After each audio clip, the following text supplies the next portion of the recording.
네, 관련 보도 잘 봤고요. 문재인 대통령이 현 정부 들어서 장관 후보자를 처음으로 지명 철회했습니다. 그 배경과 전망을 지금부터 청와대 출입하는 황재영 기자와 뉴스 추적해 보도록 하겠습니다. 자, 황재영 기자. 네. 문재인 정부 들어서 첫 번째 장관 지명 철회입니다.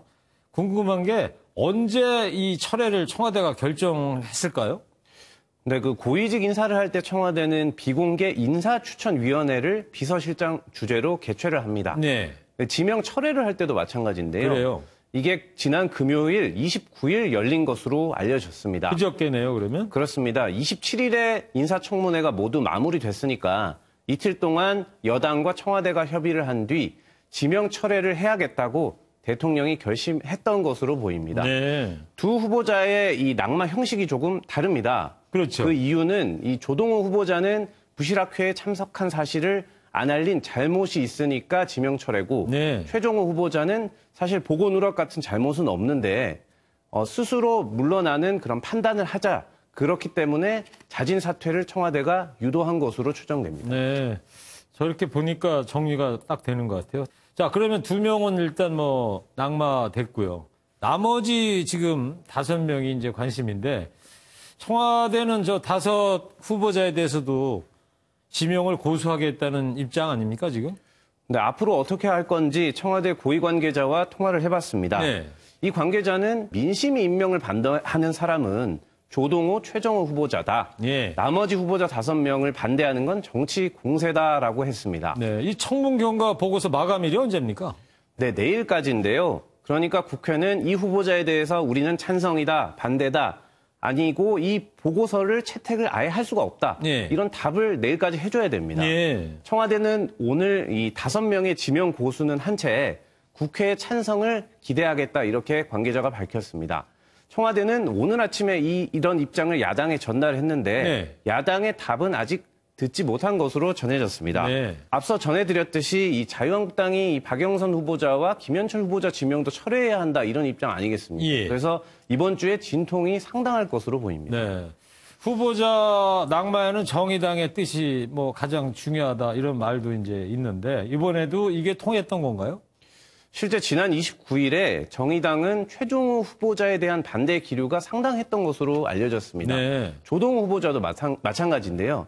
일단 최종호 후보자에 대해서는 다주택으로 시세 차익을 올린 건 국토부 장관으로 부적합하다라고 실제 말한 바도 있었습니다. 예. 과거에 이 안경환 법무부, 조대엽 노동부, 박성진 중소벤처기업부, 김기식 금감원장 후보자를 정의당이 반대했을 때 그대로 낙마를 했습니다.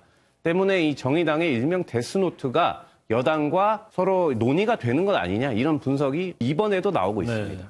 또 하나 관심이 말이죠. 후보자 검증과 인사를 맡은 조국 민정수석, 조현옥 인사수석의 이제 거취 얘기도 좀 많이 나오고 있는데 어떻게 해야 될 것 같습니까?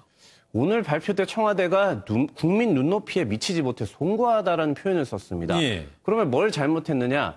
잘못했다는 말은 안 했습니다. 그러니까 인사 과정에서 실책이 있었다기보다는 부실 학회에 간 걸 솔직하게 말하지 않은 조동호 후보자 탓이 크다고 했습니다. 네.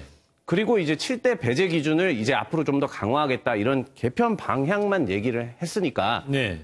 조국 조현욱 수석을 고소하겠다는 뜻으로 지금 해석이 되고 있습니다. 네. 두 수석을 고소하는 이유는 뭐라고 봐야 됩니까? 네, 먼저 조국 수석은 이 문재인 대통령이 당 대표 시절부터 이 혁신위원으로 임명한 인물입니다. 예. 그리고 청와대 민정수석으로는 드물게 교수 출신으로 지금 일을 하고 있고 검찰 등 사법 개혁을 주도하고 있죠. 그만큼 문재인 대통령의 신임이 두텁고 이 문 대통령이 중요시하는 적폐청산의 중심에 지금 조국 수석이 서 있습니다. 네. 때문에 이 사람을 교체한다는 건 문재인 정부가 흔들린다는 뜻이기 때문에 쉽지 않고요.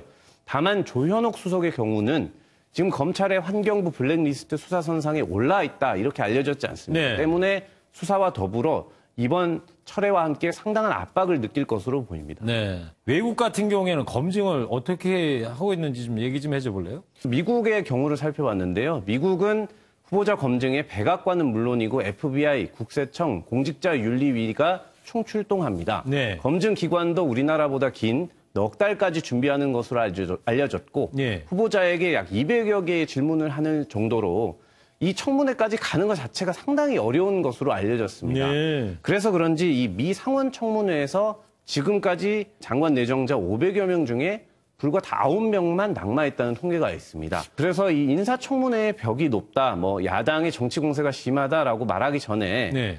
검증은 제대로 하고 있는지 또 검증할 인력이나 시스템이 충분히 있는지 청와대가 한번 따져볼 일입니다. 그래요. 네. 알겠습니다.